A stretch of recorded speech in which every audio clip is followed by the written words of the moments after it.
ஸ்லோகம் 76. நிரதிஷ்டான விப்ராந்தேஹே அபாவாதாத்மனோ அஸ்திதாம் சூன்யஸ்யாபி சாட்சித்வாத் அன்யதா நோக்திரஸ்யதே. நிரதிஷ்டான விப்ராந்தேஹே அபாவாதாத்மனோ அஸ்திதாம் சூன்யஸ்யாபி சாட்சித்வாத் அன்யதா நோக்திரஸ்யதே.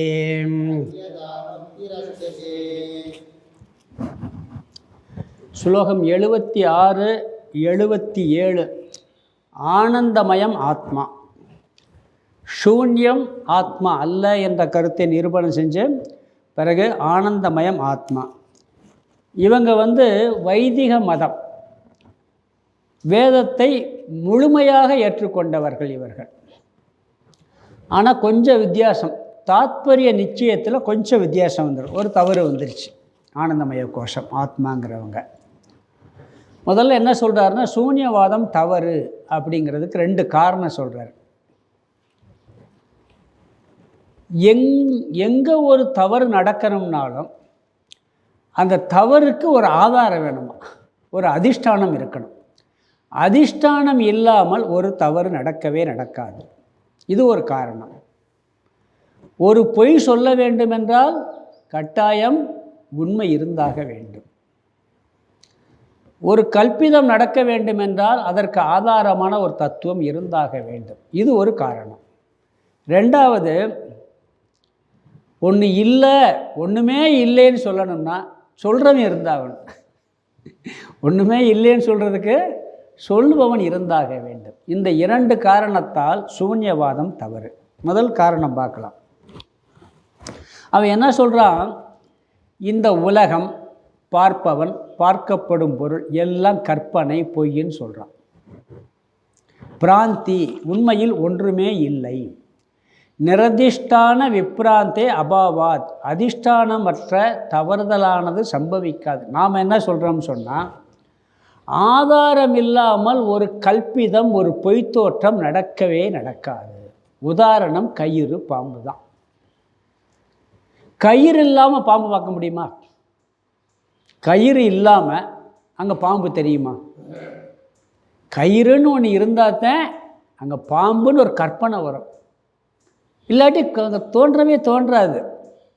அதே மாதிரி பூமி இல்லாமல் அங்கே காணல் நீரை பார்க்க முடியுமா? ஆகாசத்தில் காணல் நீர் தெரியுமா? பூமி, வறண்ட பூமி ஒரு ஆதாரம் இருந்தால் தான் அங்கே காணல் நீருங்கிற ஒரு பொய் தெரியும், இல்லாட்டி பொய்யே தெரியாது. சிப்பி இல்லாமல் வெள்ளி தெரியுமா? சிப்பி இல்லாமல் வெள்ளி தெரியுமா? வெள்ளி ஒரு பொய்யா தெரியணும்னா அங்கே ஒரு உண்மையான ஒரு சிப்பி இருக்கணும். அது மாதிரி காணல் நீர், பொய்யான ஒரு நீர் தெரியணும்னா அங்கே உண்மையான ஒரு வறண்ட பூமி இருக்கணும். அதே மாதிரி பொய்யான பாம்பு தெரியணும்னா உண்மையான கயிறு என்று இருந்துதான் ஆக வேண்டும். அதிஷ்டானம் இல்லாமல், ஆதாரம் இல்லாமல் ஒரு பொய்யான தோற்றம் தெரியவே தெரியாது. நீ ஒன்றுமே இல்லைன்னு சொல்கிற, ஆதாரம் இல்லாமல் இந்த கல்பிதம்னு சொல்லிட்டு அந்த பூரா இந்த பொய்ன்னு சொன்னால் கூட அந்த பொய்க்கு ஒரு ஆதாரம் இருக்க வேண்டும். இப்போ கயிறு இருக்குது, கயிறை பார்த்து நம்ம யானைன்னு நினைப்போமா, சிங்கம் நினைப்போமா? ஏன் அதை பாம்புன்னு நினைக்கிறோம்னா அங்கே ஒன்றை பார்க்குறோம், அந்த தடிமன் எவ்வளவுன்னு பார்க்குறோம். 10 அடி நீளம் இருந்தால் 10 அடி பாம்பு தெரியும், 1 இன்ச்சு கணம் இருந்தால் 1 இன்ச்சு கணம் பாம்பு தெரியும். அந்த சாமானியமான ஞானம் மறைக்கிறது இல்லை. பொதுவான அங்கே அரிக்கக்கூடிய அதிஷ்டானத்தில் பொதுவான ஒரு தன்மை இருக்குது பார்த்தீங்களா, இது கயிறுங்கிறது மறைக்கப்பட்டது. அது எவ்வளவு நீளம், எவ்வளவு கணம்ங்கிறது மறைக்கப்படலை. அது ஆதாரமாக இருக்கிறதுனால தான் அதே கணத்தில், அதே நீளத்தில் ஒரு பாம்பை பார்க்குறோம். அதை பார்த்து சிங்கம்னு சொல்ல மாட்டோம், யானைன்னு சொல்ல மாட்டோம்.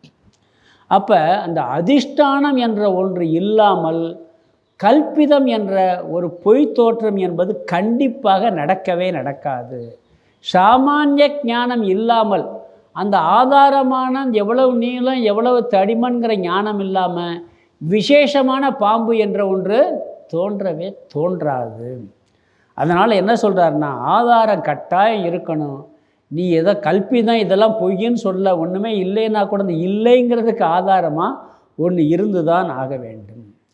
சரி, ஒருத்தர் பொய் சொல்கிறார், 100 பொய் சொல்கிறாரு, அப்படி 1000 பொய் சொல்கிறார். எத்தனை பொய் சொல்லணும்னாலும், பொய் சொல்லணும்னா என்ன வேணும்? உண்மை வேணுமா இல்லையா? உண்மையே இல்லாமல் போய் சொல்ல முடியுமா? கற்பனை பண்ணி பாருங்கள். ஒரு உண்மையே இல்லை. இப்போ ஒருத்தர் அங்கேருந்து வந்துட்டு போகிறாரு. என்ன, அவர் இங்கே வந்துட்டு போகிறார், பார்த்துருக்கோம், அது உண்மை. அவர் வந்துட்டு போகலைன்னு சொல்லலாம், அவர் அந்த ஊரில் இருந்தார்னு சொல்லலாம், எங்கே. ஆனால் இந்த உண்மை இங்கே இருக்கிறதுனால நான் பொய்ன்னு சொல்கிறோம். அது பொய்யா எப்படி ஆகும்? ஏதோ ஒரு உண்மை இருந்தால் தான் அதை பொய்யா சொல்ல முடியும். உண்மை இல்லாமல் பொய் சொல்ல முடியுமா? சொல்லவே முடியாது. அப்போ என்ன கல்பிதம், என்ன பொய், எதுவும் இல்லைன்னு சொன்னாலும் கூட அங்கே ஆதாரம் ஏதோ ஒன்று கட்டாயம் இருக்க வேண்டும். நம்ம அத்வைத வேதாந்தத்தில் ஒரு வார்த்தை சொல்லுவோம். இன்னொரு தெரியுமா அவங்களுக்கு? ஒரு ஊரில் பொய்ன்னா என்னன்னே தெரியாது ஒருத்தன். உண்மையை அப்படியே சொல்லிக்கிட்டு இருக்கான். அவனுக்கு அந்த பொய்ங்கிற வார்த்தையை பயன்படுத்த தெரியலைன்னு வச்சுக்கங்களேன். அவனுக்கு உண்மைங்கிற வார்த்தை யூஸ் இல்லாமல் போயிடும். ஆனால் உண்மை இருக்கும். உண்மைங்கிற வார்த்தைகள் அதுக்கு அர்த்தம் தெரியாது அவனுக்கு. ஆனால் உண்மை இருக்கும். உண்மைங்கிற வார்த்தைக்கு அர்த்தம். ஏன்னா பொய் இல்லையாங்க, பொய்யே சொன்னதில்லை. அந்த ஊரில் பொய்னா என்னங்கிறதே தெரியாது, கற்பனையே பண்ண முடியாது. பசுமாட்டுக்கு பொய்னா என்னன்னு தெரியுமா? ஏன்னா அது உண்மை இருந்தால் தான் அங்கே பொய்ங்கிற வார்த்தையே வரும். இந்த அத்வைத வேதாந்தத்தில் ஒன்று சொல்லுவாங்க. எப்படி சொல்லுவோம்னா, இரண்டற்றதுன்னு சொல்லுவோம். இந்த ரொம்ப டெக்னிக்கலாக இந்த வேதாந்தம் உள்ளே போகும்போது பின்னாடி வரப்போகுது. இந்த புத்தர்கிட்ட ஆத்மாவை பற்றி கேட்கும்போது மௌனமாக இருந்தாராம். ஏன் தெரியுமா மௌனமாக இருந்தார்? அவர் தெளிவாக புரிஞ்சுக்கிட்டார். அவர் அந்த ஒரு பரம்பரையாக படித்து வராமல் அவர் புரிஞ்சுக்கிட்டதுனால கேட்ட கேள்விக்கு இதுக்கு எந்த வார்த்தை சொன்னாலும் தோஷம் வரும். உண்மையிலேயே ஆத்மா பிரம்மனை பற்றி நீ எந்த ஒரு வார்த்தை சொல்லிட்டீங்க புரிஞ்சுக்கிற முடியும். ஆனால் இந்த வார்த்தைகளாம் சொல்லித்தான் புரிஞ்சுக்கிற முடியும். அது எப்படிப்பட்டதுன்னு கேட்டிங்கன்னா ஒரு வார்த்தையும் சொல்ல முடியாது. அதனால் மௌனமாக இருந்துட்டார். மௌனமாக இருந்தால் என்னாச்சு? புத்தர் இதைத்தான் ஆத்மான்னு சொல்லியிருக்காரு. ஒரு 18 மதம் அதில் தோன்றிடுச்சு. அவர் தோற்றுவிக்கல பௌத்த மதத்தை. அவருக்கு பிறகு 200-300 ஆண்டுகளுக்கு பிறகு தான் பௌத்த மதமே தோன்றுச்சுங்கிறாங்க. அதில் ஒரு 18 பிரிவு, இன்றைக்கி 4 பிரிவு இருக்குது. மிச்சமெல்லாம் காலியாகிடுச்சு. அதில் தட்சிணாமூர்த்தி மௌனமாகத்தே இருந்தார். ஆனால் அவர் மௌனமாக இருந்தார்னா யாரும் தப்பாக புரிஞ்சுக்கிறல. ஏன்னா சம்பிரதாயம் எப்படி வந்ததுனால. அதனால் அந்த கடைசியில் போகும்போது பார்த்தீங்கன்னா புரியாத வார்த்தையெல்லாம் சொல்லி அதுக்கு அந்த லட்சணம் சொல்ல முடியாத வார்த்தையெல்லாம் சொல்லி லட்சணத்தை புரிய வச்சுருவோம். இதே ஒரு டெக்னிக்கல் ஒரு ஸ்பெக்யூலியர் இதெல்லாம் டீச்சிங். இது இந்த ஆத்மாவை பற்றி புரிகிறது ஒரு பெக்யூலியர் டீச்சிங் தான்.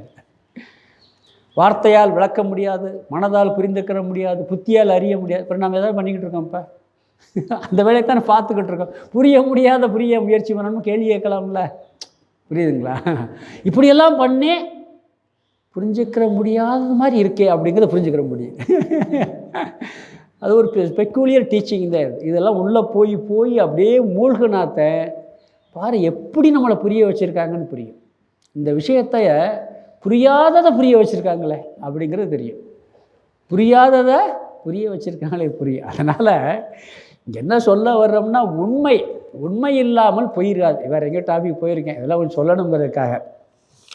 அதனால் உண்மை தெரியாமல் பொய்யே சொல்ல முடியாது. இப்போ நம்ம விவகாரத்திலே கூட வச்சுக்கோங்க. ஒரு சின்ன விஷயம் சொல்கிறேன். ஒருத்தர் சொல்கிறார், நீங்கள் பொய் சொல்லக்கூடாதுன்னு நினச்சிருக்கீங்க, உறுதியாக இருக்கீங்க. எதுலேயுமே நான் பொய் சொல்லக்கூடாதுப்பா, சத்தியம்தான் பேச நினச்சிக்கிட்டு இருக்கீங்க. ஒருத்தர் என்ன சொல்கிறாரு, நான் உங்கள்கிட்ட ஒரு விஷயத்த சொல்லுவேன், அவர் கேட்டால் மாற்றி சொல்லுங்கன்னு சொல்கிறான்னு வச்சுக்கோங்க. நீ அந்த விஷயத்தையும் என்கிட்ட சொல்லாத பண்ணுறோம். ஒருத்தர் சொல்கிறார், நான் ஒரு விஷயத்தை உங்கள்கிட்ட சொல்லுவேன், அது நீங்கள் தெரிஞ்சுக்கங்க. ஆனால் இன்னொருத்தர் கேட்பார், கேட்டால் நீங்கள் அதை சொல்லக்கூடாது, மாற்றிட்டேன்னு சொல்லணும் அப்படின்னு ஒருத்தர் சொல்கிறான்னு வச்சுக்கோங்க. அந்த விஷயத்தையும் என்கிட்ட சொல்லாத. ஏன்னா உண்மையை தெரிஞ்சால் தானே நான் பொய் சொல்லணும். அவன் கேட்டால் தெரியாதுன்னு சொல்லிட்டு ஒரே வார்த்தையில் முடிச்சுட்டு போயிடலாம். ஏன்னா சொல்லிட்டான்னு வச்சு தெரிஞ்சு போச்சு, சொன்னால் விபரீதம் வரும். அப்போ பொய்யும் சொல்லக்கூடாது. என்ன பண்ணுவீங்க? இப்போ உண்மை இருந்தால் பொய் சொல்ல வேண்டும். உண்மை இருந்தால் தான் பொய் சொல்ல முடியும். எனக்கு உண்மையே தெரிஞ்சுக்கிறவன் பேசாமல் விட்டோம்னா பொய் சொல்லாமல் தப்பிச்சிடலாம். விவகாரத்தில் சொல்கிறேன். அப்படி உண்மை இல்லாமல் பொய் இருக்காது, ஆதாரம் இல்லாமல் கல்பிதம் தோன்றாது, கற்பனையோ ஒரு பொய் தோற்றமே வராது. சூன்யவாதி இவையெல்லாம் இல்லை, பொய் அப்படிங்கிறான். கரெக்டு. ஆனால் ஆதாரம் ஒன்று இல்லைங்கிறாங்க. ஆதாரம் இல்லாமல் ஒன்றுமே வராதேப்பா அப்படின்னு நம்ம சொல்கிறோம். பிறகு அதிஷ்டானம்ங்கிறது என்னென்னா சத்ஸ்வரூபம். எதெல்லாம் இருக்குன்னு சொல்கிறோமோ அதை நீக்கவே முடியாது. இப்போ மரம் இருக்குதுன்னு சொல்லுவோம். மரத்தை அர்த்தம்னு என்ன ஆகும்? சக்கை இருக்குதுன்னு சொல்லலாம், சட்டம் இருக்குதுன்னு சொல்லலாம், பிறகு டேபிள் இருக்குதுன்னு சொல்லலாம், சேர் இருக்குதுன்னு சொல்லலாம், பிறகு விறகு, அதை உடச்சி போட்டால் விறகு இருக்குதுன்னு சொல்லலாம், நெருப்பில் வச்சா சாம்பல் இருக்குதுன்னு சொல்லலாம். இருக்குங்கிறது மாறவே மாறாது. அதை அழிக்கவே, ஆதாரத்தை அழிக்கவே முடியாது. அதை ஒரு சினிமா படத்தில் கூட கேட்பான், நீ எதையுமே உருவாக்கவும் முடியாது, உன்னால் எதையும் அழிக்கவும் முடியாது, ஏன் அந்த துரும்ப அழிச்சிரு அப்படின்னு கேட்பான். ஒரு குச்சி எடுத்து படம் ஒடிச்சு போடான், அது குப்பையாக இருக்குது. நெருப்பு வச்சா தீயாக கொஞ்சம் மாறுது, சாம்பலாக கொஞ்சம் மாறும், இல்லாட்டி ஆவியாக மாறும். இருப்பதை இல்லாமல் செய்ய முடியாது, இல்லாததற்கு இருப்பு கிடையாது. கீதையில் 16 ஸ்லோகம் வரும், முக்கியமான ஸ்லோகம் 2வது அத்தியாயத்தில். அப்படி ஆதாரம் இல்லாமல் ஒன்றுமே பண்ண முடியாது. இருக்குது, ஒன்று இருக்குது, அதில் நீ எத்தனை பொய் எத்தனை கல்பிதம் எல்லாம் தோன்றலாம். என்ன பிரம்மன் ஆதாரமாக இருக்குது, அதில் மாயை என்று ஒன்று சேரும் பொழுது ஆகாசமாக வந்துச்சு, வாயுவாக வந்துச்சு, அக்னியாக வந்துச்சு, ஜலமாக வந்துச்சு, பிறகு பூமியாக வந்துச்சு, பூமியிலேருந்து 14 லோகங்கள் உண்டாச்சு, அதில் ஜீவராசிகள் உண்டாச்சு, எல்லாம் உண்டாச்சு. பேசி கொண்டு இருந்ததுனால இதெல்லாம் மாறிக்கிட்டே இருக்கும். டோட்டலாக திருப்பி ஒன்றுமே இல்லாமல் சூக்ஷமும் போகும். ஆனால் ஆதாரம் மாறாமல் இருக்கும்.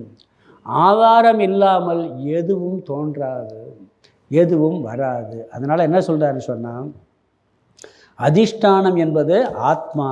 ஆகவே நீ சொல்கிறது, இவன் என்ன சொல்கிறான், அந்த ஆனந்தமய கோஷவாதி, அந்த அது அந்த அதிஷ்டானமாக இருக்கிறது ஆனந்தமயம். ஆனந்தம் சொல்கிற நிறைவாக இருக்கிறது, ஆனந்தமாக இருக்க. தூக்கத்தில் இருக்கமே, தூக்கத்தில் எதுவுமே இல்லை, ஆனால் ஒரு ஆனந்தம் இருக்கா இல்லையா? அப்படி ஆனந்தமய கோஷம். சூன்யத்திற்கு கூட சாட்சி தேவைப்படுதுங்கிறான்.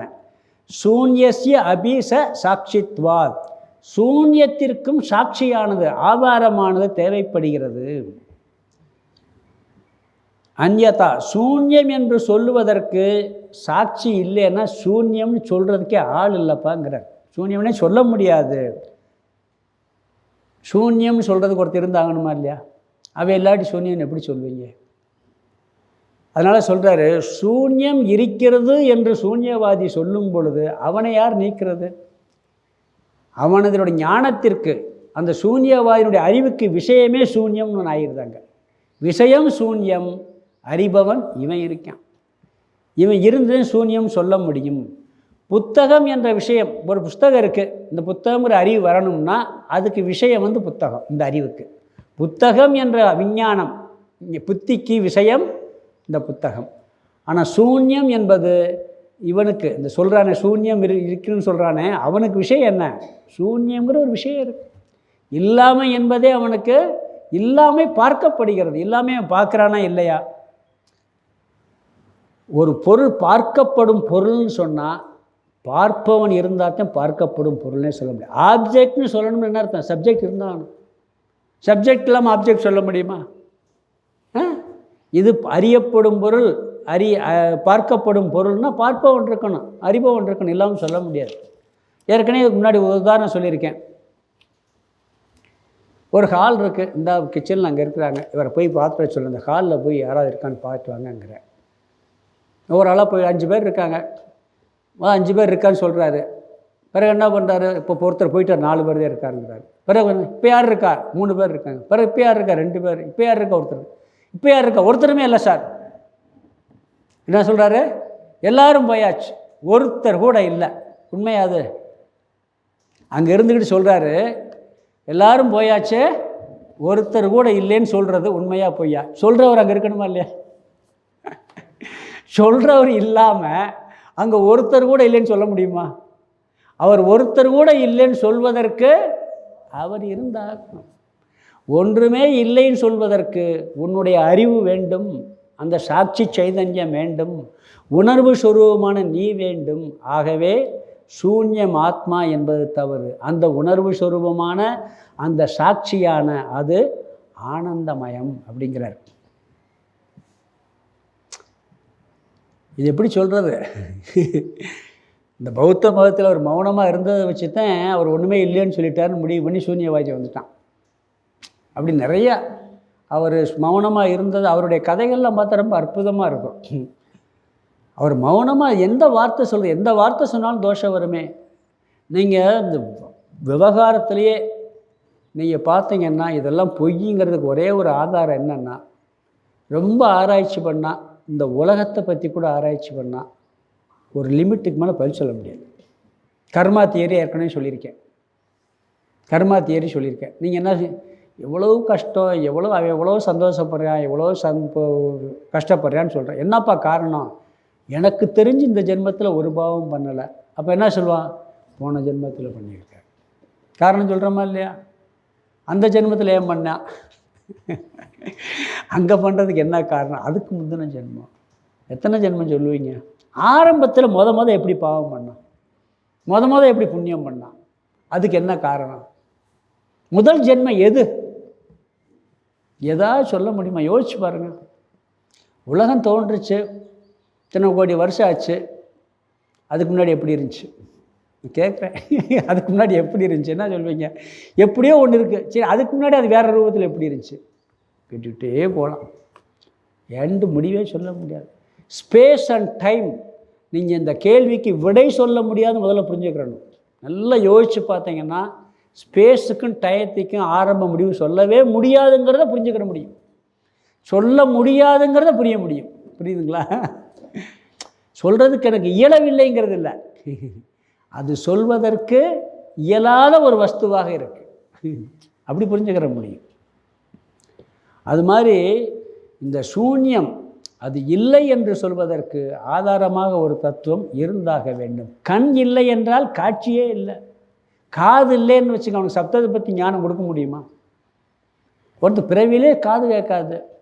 சப்தம்னு என்னன்னு அவனுக்கு புரிய வைக்க முடியுமா? எப்படியாவது புரிய வைக்க முடியுமா? முடியாது.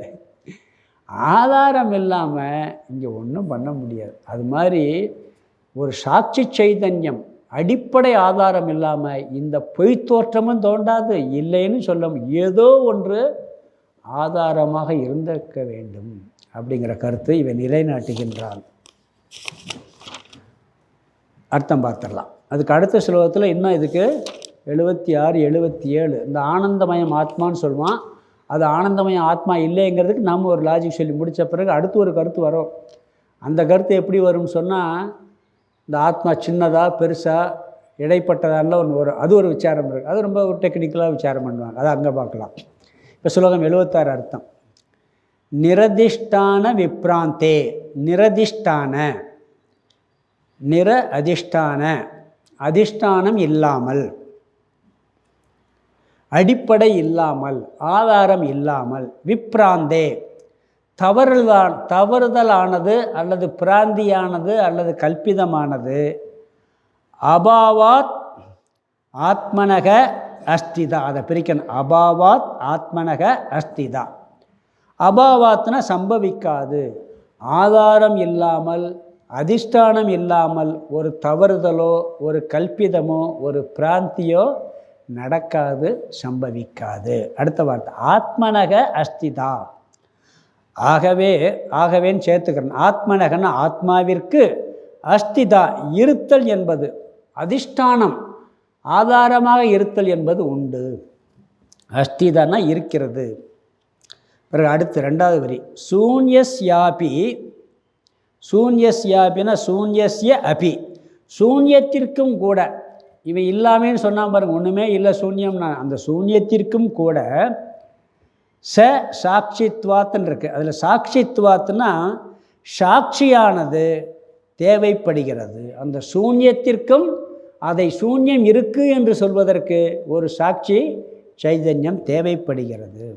அதுக்கு முன்னாடி சாட்சித்வாத்ம ச இருக்கு. அந்த சாவை அந்யதாவோட ச அந்யதான்னா அது இல்லையானால், அந்யதா அந்த சாட்சியும் இல்லையானால், கடைசி வார்த்தை தே உன்னால் நோக்தி ரஷ்ய அப்படின்னு இருக்கு. நோக்தி ரஷ்யன்னு அதை பிரித்தோம்னு சொன்னால் அஸ்ய ந உக்திகின்னு பிரிக்கணும். ந உக்திகி அஸ்ய. அஸ்யன்னா அந்த சூன்யத்தை பற்றி, அதை பற்றின்னு அர்த்தம். அஸ்யன்னா அந்த சூன்யத்தை பற்றி, ந உக்திகி சொல்லவே முடியாது.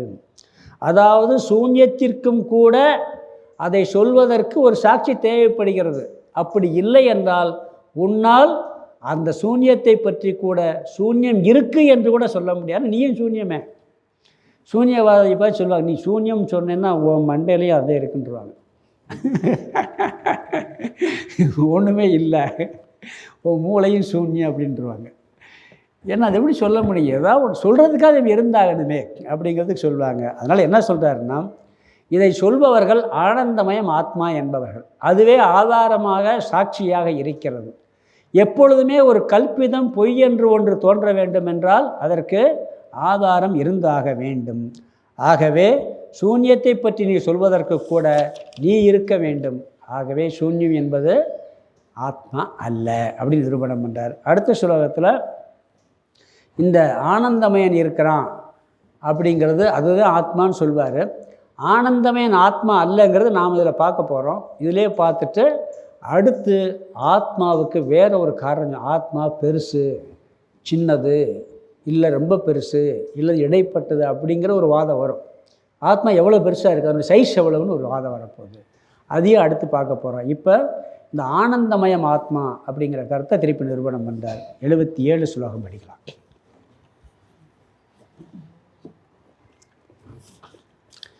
அன்யோ விஜானமயத ஆனந்தமய ஆந்தரக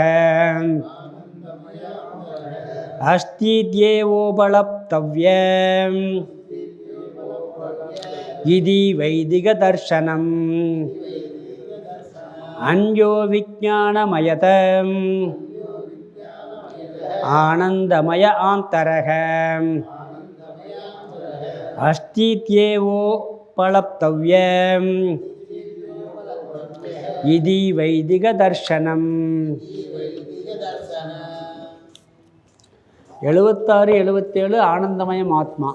76ல் சூன்யம் ஆத்மா அல்லங்கிறதுக்கு காரணம் சொல்லி நிரூபணம் பண்ணிட்டார். இங்கே விஞ்ஞானமய சூன்ய ஆத்மா இல்லைன்னா அதுக்கு முன்னாடி விஞ்ஞானமய ஆத்மான்னு சொன்னான். விஞ்ஞானமயத்தை நீக்கினா இவன் ஒன்றுமே இல்லைன்னு சொல்லிட்டான். இங்கே என்ன சொல்கிற, விஞ்ஞானமயத்திற்கும் ஆதாரமாக இருக்கக்கூடியது ஆனந்தமயம் அப்படிங்கிறத நிரூபணம் பண்ண போகிறார் இவர். அவன் விஞ்ஞானமயத்தை நீக்கி ஒன்றுமே இல்லைன்னு சொன்னான். இவர் விஞ்ஞானமயத்துக்கு ஆதாரமாக ஆனந்தமயம் இருக்குது. இவர் கிட்டத்தட்ட நம்மளுடைய கருத்துக்கு நெருங்கி வந்தவங்க. அவங்க தாத்பரிய நிச்சயத்தில் கொஞ்சம் ஒரு வித்தியாசம் வரும். இவங்களுக்கு பேர் வைதிக மதம், வேதத்தை முழுசாக ஏற்றுக்கொண்டவர்கள்.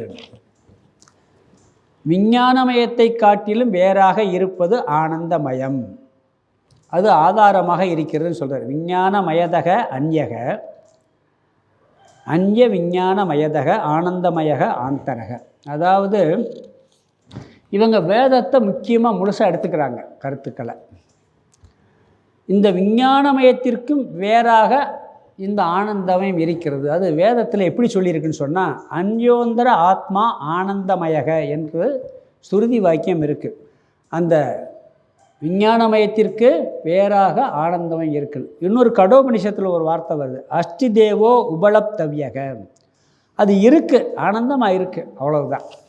இங்கே அந்த வார்த்தையை சொல்கிறார் இவர் அடுத்த வரியில், அஸ்தி இத்தியேத உபலப்தவ்யக. அதாவது இந்த ஆத்மாவை இருப்பதாக மட்டும் எடுத்துக்கொள்ள வேண்டும்.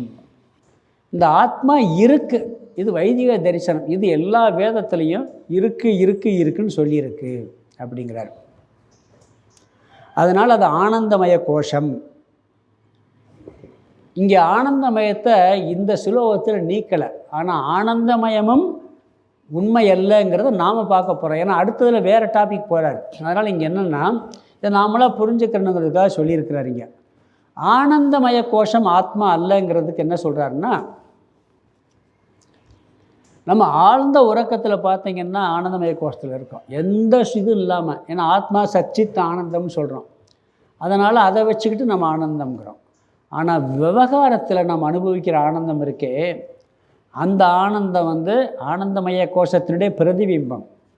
அது பார்க்கப்படுவதால், அந்த ஆனந்தம் அறியப்படுவதால் அது ஆத்மாவாக இருக்க முடியும். அறிபவன் தான், அறியப்படும் பொருள் ஆத்மாவாக இருக்காது.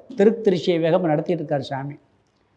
திருஷ்யம் ஆத்மா இல்லை, அதான் நடத்திக்கிட்டு இருக்கோம். அதனால் அறியப்படுவது ஆத்மா அல்ல. அந்த ஆனந்தமெல்லாம் அனுபவிக்கப்படுவதால் ஆத்மா அல்ல. அங்கு தாரதம்பியம் இருப்பதால், நாம் அனுபவிக்கிற ஆனந்தம் இருக்கே, இதில் தாரதம்பியம் இருக்குது. ஆழ்ந்த உறக்கத்தில் இருக்க ஆனந்தத்துக்கு தாரதம்பியம் இருக்கா? எல்லாம் ஆழ்ந்து உறங்கியாச்சுன்னு வச்சுங்க, ஒரே மாதிரி சுகந்தாங்க, ஒன்றும் தெரியாமல் நிம்மதியாக தூங்கினேம்போம். ஆனால் விஷய சுகம் இருக்கே, இதில் தாரதம்பியம் இருக்குது. இதுவும் ஆனந்தமயத்தினுடைய பிரதிபிம்பம். ஆனால் அது ஆத்மா எப்படின்னு பார்க்கலாம். பொதுவாக ஆனந்தத்தை மூணாக பிரிப்பாங்க, பிரிய, மோத, பிரமோதாதின்னு சொல்லி. அதில் வேறுபாடு இருக்கும். எப்பயும் நீங்கள் பாருங்கள், ஒரு இடத்துக்கு போகிறீங்க, ஒரு பொருளை பார்க்குறீங்க, பார்த்த உடனே அது வேணும்னு ஒரு எண்ணம் வரும். நல்லா இருக்கே, இது இருந்தால் நம்மளுக்கு ஒரு சந்தோஷம் வரும்னு பார்த்த உடனேயே ஒரு சந்தோஷம் வரும். பிறகு என்ன ஆகும், கையில் அதை வாங்கின உடனே வாங்கணும்னு நினைப்போம். முதல்ல கொஞ்சம் சந்தோஷம், கிடைக்காதான்னு நினச்சிக்கிட்டு இருக்கோம். பணம் இல்லை, பணம் கிடச்சி வாங்கியாச்சு. வாங்கின உடனே என்ன ஆகுது, அப்பா பொருள் கைக்கு வந்தாச்சுன்னு ஒரு சந்தோஷம். பிறகு என்ன ஆகுது, திருப்பி அதை அனுபவிக்கும் போது ஒரு சந்தோஷம். இந்த குழந்தையே இருக்குது, அதுக்கு சாக்லேட் ரொம்ப பிடிக்கும், கடைக்கு போகுது, அதுக்கு ரொம்ப பிடிச்ச சாக்லேட் இருக்குது. உடனே அப்பா அப்பா அந்த சாக்லேட் அதை பார்த்தோன்னு ஒரு குஷி. ஒரு வாங்கி தரமாட்டேன்னு என்ன ஆகும், கோபம் வந்துடும், அழுக ஆரம்பிச்சிடும். பிறகு வாங்கி சரி வா வாங்கி தரேன், வாங்கி கொடுத்தவுடனே கையில் கிடச்சாச்சு. முதல்ல பார்த்தது பிரிய, அதை பார்த்த உடனே ஒரு சந்தோஷம். பிறகு மோத, கையில் அடைஞ்சவுடனே ஒரு சந்தோஷம். அதை விட இது கொஞ்சம் டிஃப்ரெண்ட்டு, கொஞ்சம் கூடுதலாக இருக்கும். பிறகு என்ன ஆகும், வீட்டில் வச்சோன்னு வாங்கி இப்போ சாப்பிடாதேன்னு ஃப்ரிட்ஜில் பூட்டி வச்சுருவார். ஆனால் வந்துருச்சுன்னு சந்தோஷம், பிறகு துக்கம் ஆரம்பிச்சிடும். எப்படா எடுத்து கொடுப்பாருன்ட்டு. பிறகு கொடுத்து வாயில் வச்சு சாப்பிடும்போது அதை விட சந்தோஷம். பொருள் வாங்குகிறோம், கடைக்கு போகிறோம், டிவி வாங்கன்னு பார்க்குறோம், நிறையா டிவி இருக்குது, அதில் நம்ம டெக்னிக்கலாக புதுசாக நிறையா வந்திருக்குன்னு சொல்கிறாங்க. அது பார்த்தா விலை கூட இருக்குது, வாங்கன்னு ஆசை இருக்குது, சந்தோஷமாக இருக்குது. பணம் இல்லை, உடனே நான் பணம் தரேன் வாங்கிக்கன்னு ஒருத்தர் சொல்கிறாருன்னு வச்சுக்கோங்க, மெதுவாக கொடுங்கிறாரு, உடனே வாங்கிடுவோம். அப்பா நம்ம விரும்பினது கிடச்சாச்சுன்னு. வீட்டுக்கு வந்தவொடனே குஷியாக இருக்கும். பிறகு ஆள் மெக்கானிக்கெல்லாம் கூப்பிட்டு வந்து போட்ட பிறகு அதை விட சந்தோஷம் வந்துடும். பார்த்து அதில் மற்ற டிவியை விட பெரிய ஸ்க்ரீன்லாம் போட்டு அப்படி இப்படின்னு பார்த்தோன்னா ஒரு குஷி வந்துடும். இப்படி 3 விதமான தாரதம்பியத்துடன் நாம் அனுபவிக்கின்ற ஆனந்தங்கள் இருக்கின்றது. அதோடு நடிஞ்சு போச்சா, அதோட இன்னொரு ஸ்பெஷல் ஐட்டம் வந்துடும். பிறகு அதை எப்படா வாங்குவோம்னு இருக்கும். இப்படியே போய்கிட்டே இருக்குமே ஒழிய அதுக்கு இதே கிடையவே கிடையாது. இந்த உலகத்தில் எது இருந்தாலும் ஒன்றில் சுகம் இருந்தால் ஒன்றில் துக்கம் வந்துருக்குங்கிறார். தேவையான அளவுக்கு பணம் இருக்கும், ஒருத்தட்ட பதவி இருக்கும், பணம் பதவி எல்லாம் ஹை லெவலில் போயிருக்கும், உடல் ஆரோக்கியம் டவுன் ஆகிருக்கும். இருந்து என்ன செய்ய, ஒன்றா கூட அனுபவிக்க முடியாது. கேப்ப கஞ்சி தான் சாப்பிடணுன்றவார் டாக்டர், ஒரு ஸ்வீட் உள்ளே போகக்கூடாதுன்றவார். என்ன அப்போ என்ன பண்ண முடியும், எல்லாம் இருக்குது, அங்கே துக்கம் வந்துடும். இல்லைன்னா குழந்தைகளால் ஒரு துக்கம் வரும். குழந்தைகள் நல்லா இருக்கும், அதை வளர்த்து அதை பெரிய ஆளாக்கிறதுக்குள்ள வசதி பண வாய்ப்புகள் கிடைக்காம இருக்கும். பார்த்துருக்கோமா இல்லைங்களா? அதாவது ஒருத்தர் சொன்னார், ஒருத்தர் உடம்பு முடியாமல் போயிடுச்சு, ஒரு 100 ரூபா செலவழித்து ஒரு ஊசி போட்டிருந்தால் அவர் பிழைச்சிருப்பார். புரியுதுங்களா? அவருக்கு 100 ரூபா அந்த நேரம் இப்போ கிடைக்கல, அந்த ஊசி போட முடியல, இறந்து போச்சு. இன்னொருத்தர் 50 லட்ச ரூபா செலவழித்தார், காப்பாற்ற முடியலை. ரெண்டுக்கு என்ன வித்தியாசம்? 50 லட்ச ரூபா செலவழித்து பார்த்துட்டாங்க, காப்பாற்ற முடியலை. 100 ரூபா இருந்தால் பிழைக்க வச்சுருக்கலாங்க. ரெண்டும் மரணம் வந்தாச்சு, அவ்வளவுதான். இவருக்கு 100 ரூபா இல்லாத துக்கம், அவருக்கு 50 லட்சம் செலவழிச்சும் துக்கம். புரியுதுங்களா? இவருக்கு 100 ரூபா இல்லைன்னு துக்கம், அவருக்கு 50 லட்சம் செலவழிச்சும் துக்கம். ஒன்று இருக்குது, ஒன்று இல்லை. இப்படி ஏதாவது ஒரு வகையில் துக்கம் வந்துக்கிட்டே இருக்குங்கிறார். பணம் இருக்கிறவனுக்கு உடல் ஆரோக்கியம் இல்லை, உடல் ஆரோக்கியம்னு பணம் இல்லை. இப்படி இந்த சுகதுக்கம் தாரதம்பியமாக இருக்குது. ஒருத்தர் சேர்மனாக இருப்பார், வார்டு மெம்பராக இருப்பார், சேர்மனாயிரம்னு ஆசை வரும். அதானவொன்னே எம்எல்ஏ ஆகணும், எம்எல்ஏ ஆனவொன்னே ஒரு மந்திரி ஆகணும், மந்திரி ஆனாலும் பவர்ஃபுல் மந்திரி ஆகணும், பிறகு சிஎம் ஆகணும், பிறகு பிஎம் ஆகணும், பிறகு உலகத் தலைவராகணும். போய்கிட்டே இருக்கே ஒழிய இந்த ஆனந்தத்துக்கு ஒரு தாரதம்பியம் இருக்குது. அதனால் அது ஆத்மா அல்ல. ஆழ்ந்த உறக்கத்தில் எல்லாம் ஒரே மாதிரி, எறும்புலேருந்து தேவர்கள் வரைக்கும் தூங்கியாச்சுன்னா ஒரே சுகம்தான். ஏன்னா அனைத்து இந்திரியங்களும் ஒடுங்கி போகுது. நம்ம அந்த உண்மையான ஆனந்தமயத்துக்கு போயிடுறாங்க. இந்த விவகாரத்தில் இருக்கக்கூடிய ஆனந்தமயம் இருக்கே, இது தொடர்பில் பிஸ்னஸில் ஒன்று சொல்லுவாங்க. நம்ம வேதாந்தத்தில் என்ன சொல்லி தெரியுமா? கிடைப்பதில் திருப்தி அடை, இருப்பதில் நிறைவு, என்ன இருக்கோ அதில் நிறைவாக இருந்து பழகிக்கம்பான். பிஸ்னஸில் டாட்டா பொருள் என்ன சொல்கிறது? என்றைக்குமே திருப்தி அடைஞ்சிடாத, அடைஞ்சேன்னா பிஸ்னஸ் நீ டெவலப் பண்ண மாட்டேன். அவங்க சொல்கிறது, நீ திருப்தின்னு ஒன்று அடைஞ்சேன்னா பிஸ்னஸ் டெவலப் பண்ண மாட்டேன்.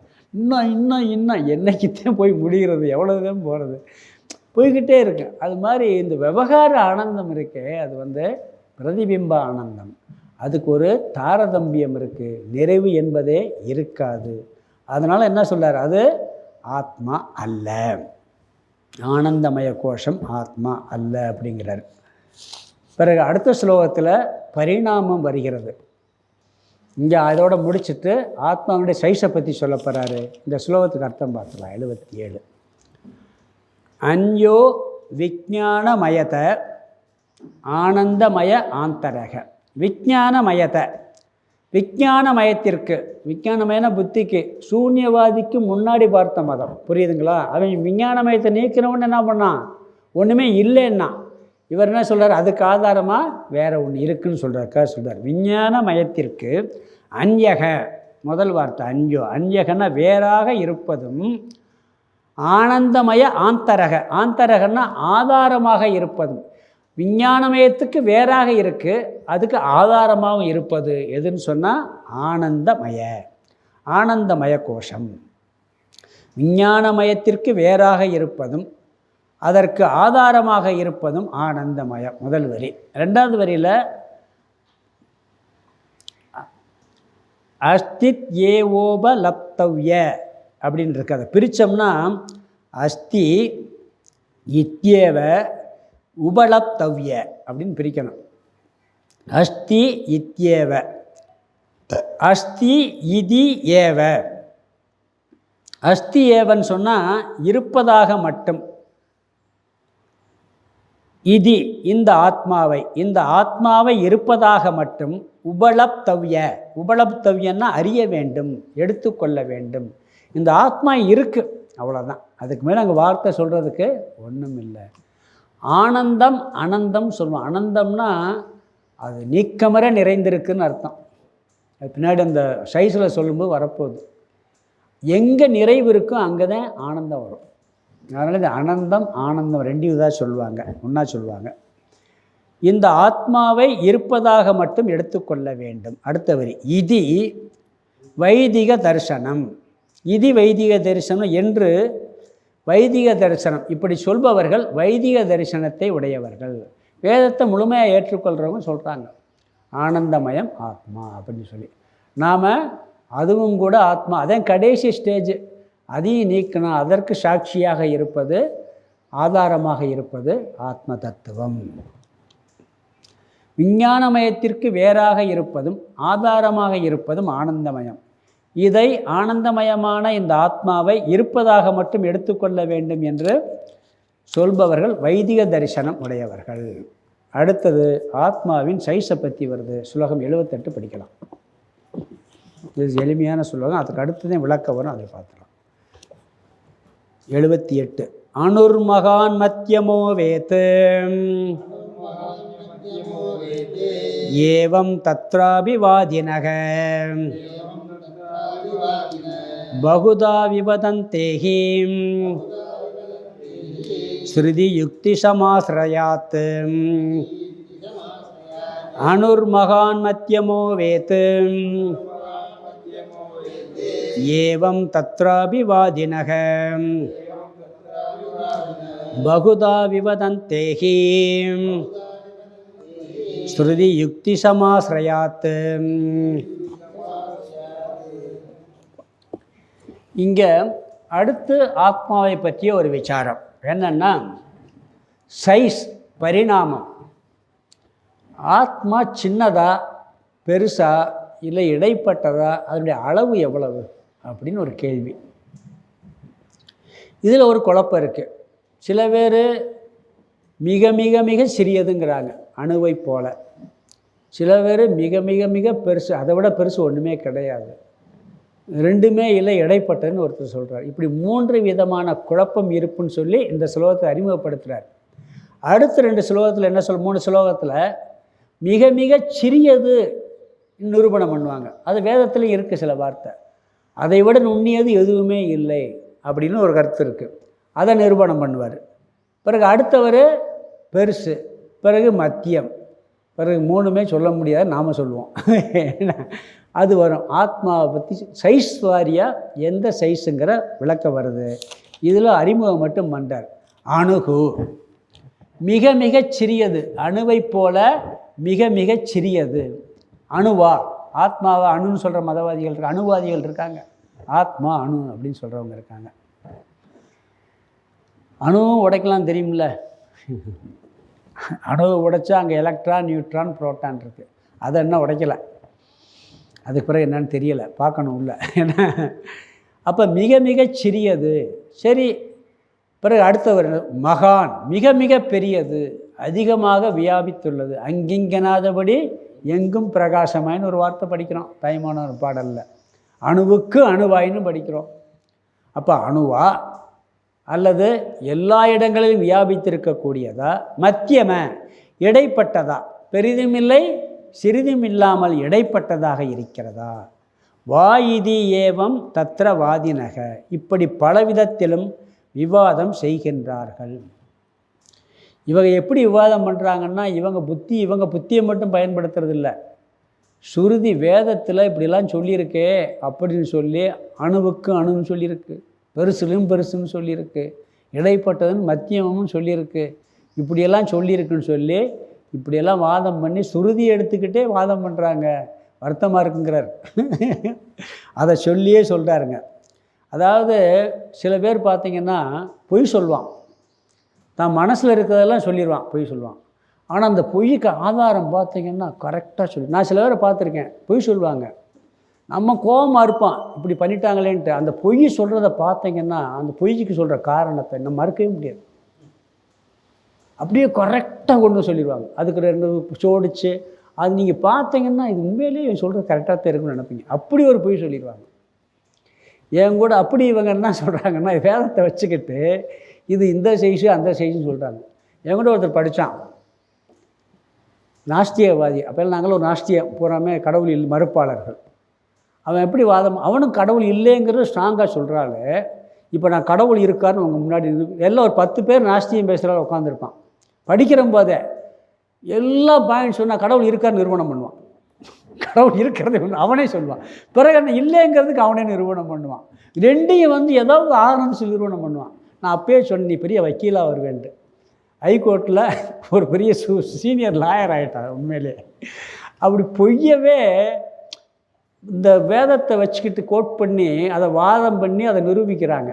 அப்படி ஆத்மா மிக மிக சிறிது என்பவர்கள், மிக மிக பெரிது என்பவர்கள், இடைப்பட்டது என்று இப்படி வாதித்து குழம்புகிறார்கள் அப்படிங்கிறார்.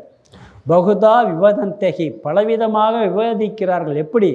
சுருதி யுக்தி சமாசரையா தபி, சுருதியையும் புத்தியையும் பயன்படுத்தி கூட இப்படியெல்லாம் வாதம் செய்கிறார்கள். உபனிஷத்தில் சில இடங்களில் அணுங்கிற வார்த்தை வருது, அதை மட்டும் வச்சுக்கிட்டு பண்ணுறது. எப்பயுமே ஒரு விஷயம் பகவான் கீதையில் சொல்வார். என்ன சொல்வார்னா, நீ எவ்வளவு படித்து எவ்வளவு புத்தியை பயன்படுத்தினாலும் கூட சித்த சுத்தி இல்லாட்டி சரியான பொருளை உன்னால் புரிஞ்சுக்கிறவே முடியாது. விருப்பு வெறுப்பு குறையணும். முழுசாக நீங்கிறது ஞானத்தில் ஓரளவுக்காவது மேக்சிமம் விருப்பு வெறுப்பு குறைஞ்ச மனசு யாருக்கு இருக்கோ அதுதான் சித்த சுத்தி. அந்த சித்த சுத்தி உள்ளவனுக்கு தான் புரியுங்கிறார். சில பேர் பார்த்திங்கன்னா கடவுளை ஒத்துக்கிடுவாங்க, அதாவது சுருதி யுக்தியெல்லாம் பயன்படுத்துவாங்க, கொஞ்சம் சித்த சுத்தி இருக்கும். அந்த தத்துவத்தை புரியறதுக்கு சித்த சுத்தி இருக்காது. நான் சாமிகிட்ட ஒருட கேட்டேன், சில பேர் பார்த்திங்கன்னா ரொம்ப நுட்பமாக பார்த்தா கிரகஸ்த வாழ்க்கையில் இருக்காங்க, நல்லா இருக்கான்னு ரொம்ப நுட்பமாக புரிஞ்சுக்கிட்டு ரொம்ப இருக்காங்க. ஜனகர்லாம் புரிஞ்சுக்கிட்டாரு. தப வாழ்க்கை, கடுமையான தவ வாழ்க்கை, பிரம்மச்சரியம் அவ்வளவும் கடைப்பிடிக்கிறாங்க, ஆனால் புரியாமல் இருக்காங்க. அப்போ எப்படி அது? இவங்க தபஸை விட அவங்க தபஸ் கம்மி தானுன்னு கேட்டால், தபஸு சித்த சுத்திங்கிறது வேறு. சித்த சுத்திங்கிறது விருப்பு வெறுப்பு இல்லாத ஒரு மனநிலை, குறைந்த மனநிலை. சில பேர் நல்லா தபஸ் பண்ணுறான், மந்திரவாதி கூட தபஸ் பண்ணுறான், ஞானம் வந்துடுமா? மந்திரவாதி தபஸ் பண்ணுறானா இல்லையா? சித்திக்காக பண்ணுறான், ஞானத்துக்காக தபஸ் பண்ணணும். சித்த சுத்திக்காக தபஸ் பண்ணால் புரியுங்கிறார். இல்லாட்டி இந்த அணுன்னு சொல்லுவேன், இல்லாட்டி பெருசுன்னு சொல்லுவேன், அதை புரிந்துக்கிறது நுட்பமானது, கஷ்டங்கிறார். ஒரு சாதாரணமாக நீங்கள் இந்த பெருசு சிறுசுன்னு வச்சுங்களேன், ரிலேட்டிவ் தான். இப்போ ஒரு போர்டு இருக்குது, நான் போர்டில் என்ன பண்ணுறேன், ஒரு கோடு போடுறேன். இந்த கோடு என்னன்னு கேட்குறேன், எவ்வளோ பெரிய கோடுங்கிறேன். ஒரு சின்ன கோடுன்னு நீங்கள் சொல்கிறீங்க. ஒரு சின்ன ஒரு ஒரு ஒரு பெரிய போர்டு, பெரிய போர்டில் நான் ஒரு ஒரு ஒரு ஒரு ஒரு அடி நீளத்தில் ஒரு கோடு போடுறேன். என்ன பண்ணுவீங்க, இந்த கோடை எப்படின்னா ஒரு சின்ன கோடாக போட்டிருக்கீங்க அப்படி. சின்ன கோடும் நீங்கள் போர்டை வச்சு கம்பேர் பண்ணி, நான் பக்கத்தில் ஒரு அரை அடியில் ஒரு கோடு போடுறேன். முதல் போட்ட கோடை என்ன கோடுன்னு கேட்குறேன், சின்ன கோடா பெரிய கோடான்னு என்ன சொல்வீங்க? முதல்ல நீங்கள் சின்ன கோடுன்னு சொன்னதை ரெண்டாவது என்ன சொல்லுவீங்க, பெரிய கோடுன்னு சொல்லிடுவீங்க. கொஞ்ச நேரத்துக்கு முன்னாடி கேட்கும்போது சின்ன கோடு நீங்கள் தான் சொன்னீங்க. அடுத்து ஒரு கோடு போட்ட உடனே என்ன சொல்லிட்டீங்க, அதை பெரிய கோடுன்னு சொல்லிட்டீங்க. இந்த பெருசு சிறுசுங்கிறத ரிலேட்டிவ், ஒன்றை வைத்து தான் ஒன்றை சொல்ல முடியுமே ஒழிய, பெருசு சிறுசுங்கிற கான்செப்டே ஒரு கல்பி தான். அது இன்னும் 2 ஸ்லோகத்தில் விளக்கப்படுற, அங்கே போய் பார்ப்போம் நம்ம. ஏன்னா இங்கே என்ன சொல்கிறாருன்னா, ஆத்மாவை பெரிது என்பவர்கள், சிறிது என்பவர்கள், பிறகு மத்தியமம் என்று 3 விதத்தில் குழம்பி இருக்கிறார்கள். அடுத்து என்ன சொல்ற, அணு என்று சொல்பவர் எப்படி நிரூபிப்பான், இது அணுதேன்னு சொல்லி, அது காரணமெல்லாம் அவன் சொல்லுவான். பிறகு அது அணு அல்லன்னு நாம் பார்ப்போம். பிறகு மத்தியமம், பிறகு பெருசு, ஒவ்வொன்றா பார்க்க போகிறோம். அதில் எப்படியெல்லாம் லாஜிக் சொல்கிறான்னா வேதத்தில் இருக்குது. ஏன்னா அதுக்கு அந்த அணுன்னு சொல்கிறதுக்கு காரணம் தெளிவாக சொல்லுவான், மறுக்கவே முடியாது. நீங்கள் ஆத்மா அப்படித்தான் இருக்கணும்னு நம்ப முடியும், அப்படி சொல்லுவான். யுக்திப்படியும் சொல்லுவான், சாஸ்திரப்படியும் சொல்லுவான். அறிவுபூர்வமாகவும் நிரூபிப்பான், சாஸ்திரத்தில் சொல்லியிருக்க வார்த்தையும் எடுத்து நிரூபிப்பான். அணு மாதிரி இருக்குது ஆத்மா அப்படின்னு சொல்லி. அது எப்படி நாங்கள் பார்ப்போம். இங்கே அறிமுகம் மட்டும் பண்ணுறார், 3 விதத்தில் குழப்பம்னு சொல்லி அர்த்தத்தை பார்த்துடலாம். அணு மகான் மத்தியமோ, அணுர் மகான் மத்தியமோ, அணுகு ஆத்மான்னு சேர்த்துக்கணும். ஆத்மா மிக மிகச் சிறியது, அணுகுன்னா மிக மிகச் சிறியதுன்னு அர்த்தம். மகான் மிக மிக பெரியது, அதிகமாக வியாபித்திருப்பது. மத்தியமக இடைப்பட்டது, பெரிதுமில்லை சிறிதுமில்லை. அணு மகான் மத்தியமக முதல் வாக்கியம். பிறகு வேத் ஏவம் தத்ராபி வாதினக.